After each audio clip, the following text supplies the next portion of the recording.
You want to buy a house? Okay, if you're alive, can you breathe on this mirror? Do you feel like it's swung almost like too much the other way? There's no common sense. Everything has to sit in a box. 20 years, that puts you in 2005. I've seen some things. You've seen some things, yeah. It was completely different 20 years ago. Oh, so yeah. It was like 2005, seller's market, 2006, seller's market, then 2007.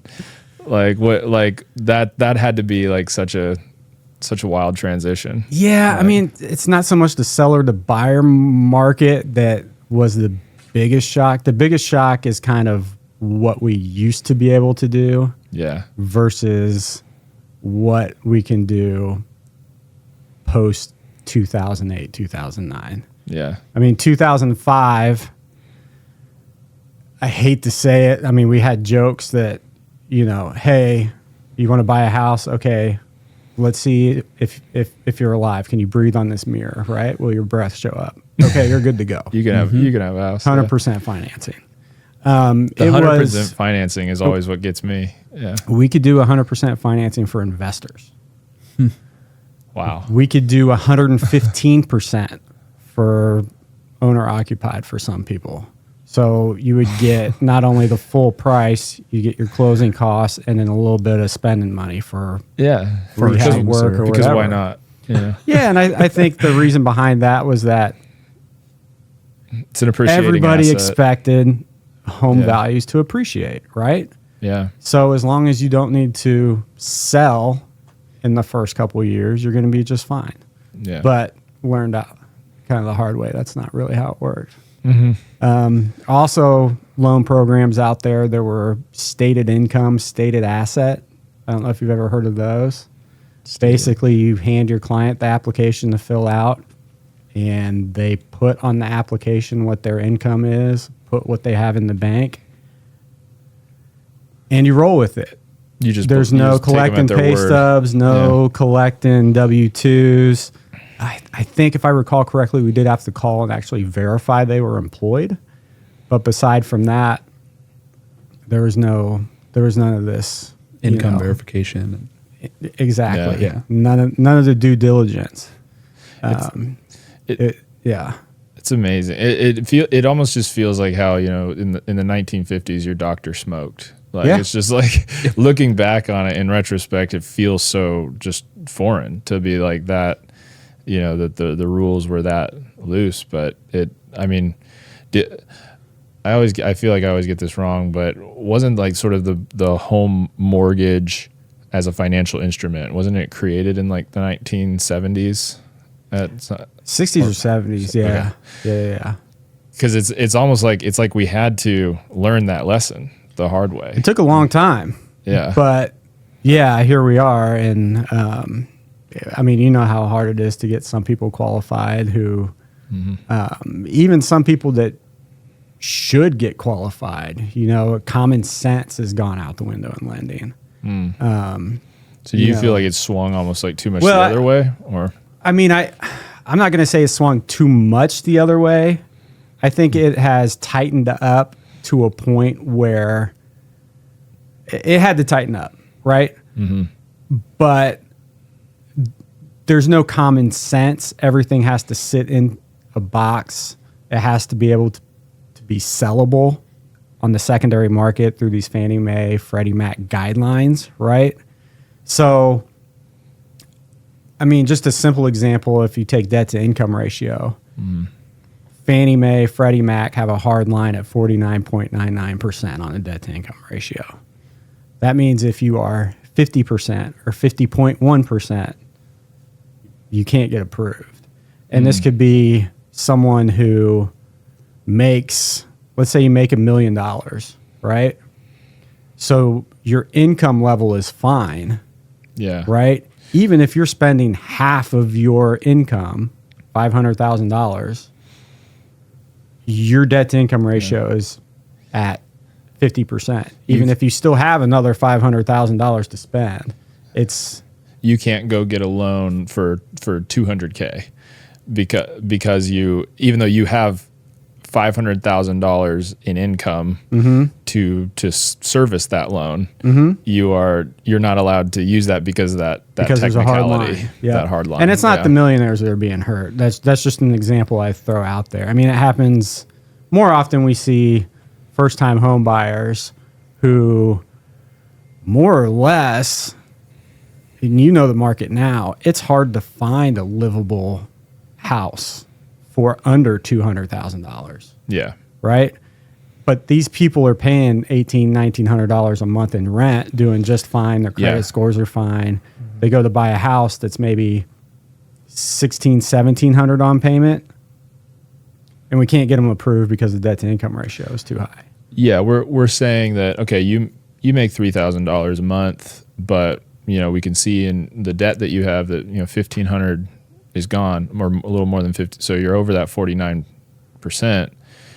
But so instead of getting this mortgage for $1,300 a month, we think that you should just keep paying rent for $1,400 or $1,500 a month. Exactly right, and that's where common sense kind of goes out the window. Yeah, and there's ways to check that. I mean, you can go back and pull people's bank statements and say, oh, sure enough, every first of the month, this guy's paying $1,700 a month. Right? You can go back and create the track record. I mean, in my mind, that should be a qualifying factor, but it's not. I think we've swung a little too far away from that, where common sense stuff, just like that as an example, kind of goes out the window. Yeah. But you have to have some guardrails in place, right?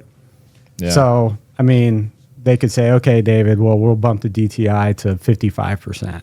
Well, then I'd have the same argument with you about, well, why can't we squeeze out 56 for this person in this scenario? So they had to draw the line somewhere, and I get it.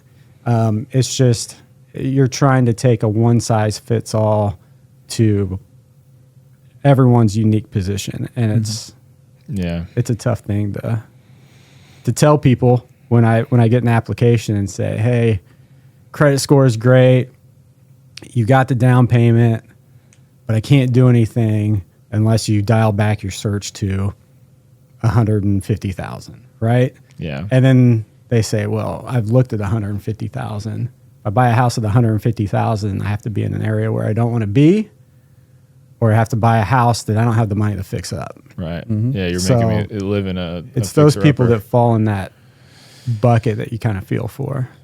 Right. That in 2000, going back to 2005, they breathe on a mirror they're in. So into a house that's much more expensive than $150,000. Yeah, that's true. Yeah, because that's the problem with the policies back then was it was sure. Where do I want to live? Yeah, you're exactly right. Yeah, but 2005, I remember, and we weren't licensed back then. You didn't have to be licensed. There was no regulations over us as loan officers.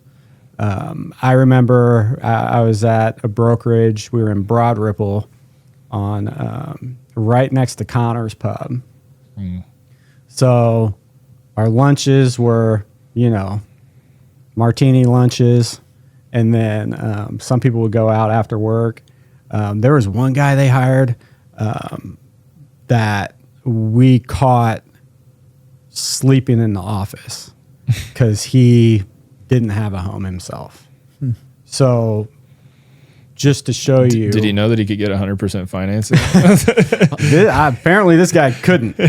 And I don't know what the reason was. But he was working for this brokerage and clearly was not I wouldn't want to get a mortgage from a person, not necessarily that doesn't have a home. That's fine. Like if you're renting, that's fine. I understand some people, it makes sense to rent versus buy. But if I'm talking to a loan officer and just trying to, have a personal conversation with them, and I ask them where they live, and he says, "Oh, I have a sleeping bag under my desk," that's just. But that's what it was. It was kind of the Wild West, right? And I don't think that guy lasted very long, obviously. Yeah. But you can't get away with that stuff these days. I mean, the way licensing is, you have to have your hours in, you have to pass the test. We have background checks now, which I'm sure this guy would have got hung up on. They do credit pulls. Well, you can't even see his tattoos right now. So. I was hoping he was talking about the guy with the No, I was talking about the guy at the brokerage, but yeah. With the way you motioned, Well, Stewart too. No, Stewart too. Yeah. There's some tattoos under here for sure. No, but it's not an easy thing to get and stay licensed for some folks, and that was lacking until 2009, and then it went from being unregulated to super regulated. Yeah, and I don't necessarily think that's a bad idea or a bad move.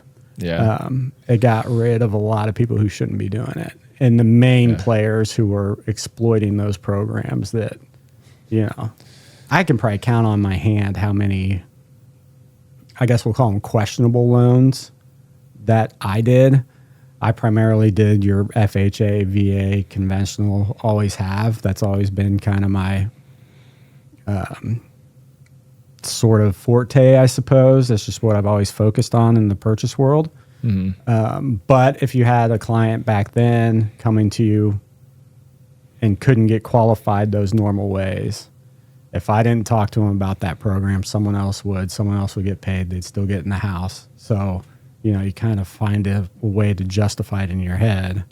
But there are people who just did that and just focused on that stuff. And I don't know. I wish there was some sort of record of loan officer to foreclosure type of record where you could see who was doing it. Because you had your problem lenders, right? Like Lehman Brothers. There was a company called Aurora. There were companies that really focused on those things because they were making tons of money on them. But I would like to narrow it down to a database of the loan officers associated to the specific foreclosures and see, what kind of programs were you guys writing? Yeah. Well, because when the fallout with like Lehman Brothers and that happened, like, maybe Lehman Brothers made the headlines, but all of their loan officers, like they're working somewhere else. They're still in mortgage. Yeah, they're probably working somewhere else. Yeah. I actually know a lot of old guys that were in the mortgage world that did a lot of those types of loans when the industry changed, knew they couldn't hack it. And those guys are out selling like bootleg life insurance plans, like the bad ones, or they're selling used cars. They just found the new financial, whatever the financial interest. They're crypto guys now. Could be. Yeah. So it's just, it's funny. It weeded them out, put them in probably where they should be, kind of. But those were wild times. In 2008, 2009, those were some really lean years. But you get through the storm, you adapt, you change, and we're what, 15, 16 years past that now. So there's a way. Yeah. I was gonna say I like being able to talk to someone like you who's been through 2008 in the mortgage industry, and just I do feel like depending on who you get in your feed, I feel like since 2019, I've been in this business since 2018, but even since 2019, 2020, when we started to head into this pretty intense seller's market and upward trend in price, people have been calling for the sky to fall, like for like the past 6 years. Yeah. So that sort of, and I get that principle in sort of in business to have that certain level of skepticism when you're looking at a market. What goes up must come down, maybe, but also housing has been steadily appreciating since the 1940s. So there is, and I didn't mean to cut you off. No, but I guess that was where I'm leading, is like having kind of seen what the industry looked like pre-2008 and seeing what it looks like now. Do you see any parallels, or how do you feel? From my perspective, I don't think we'll ever see a bubble like we saw in 2008, 2009. It's just, there's too many things in place now to prevent that from happening.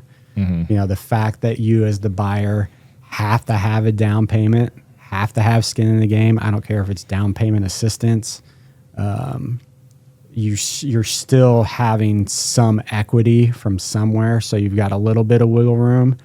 And I don't think that the market will ever, we'll have periods of time where a home may slip from, let's say, 400 to 380, right? But we're not going to have some big swing of it going from 400 to 200. Yeah. Like there's things in place now.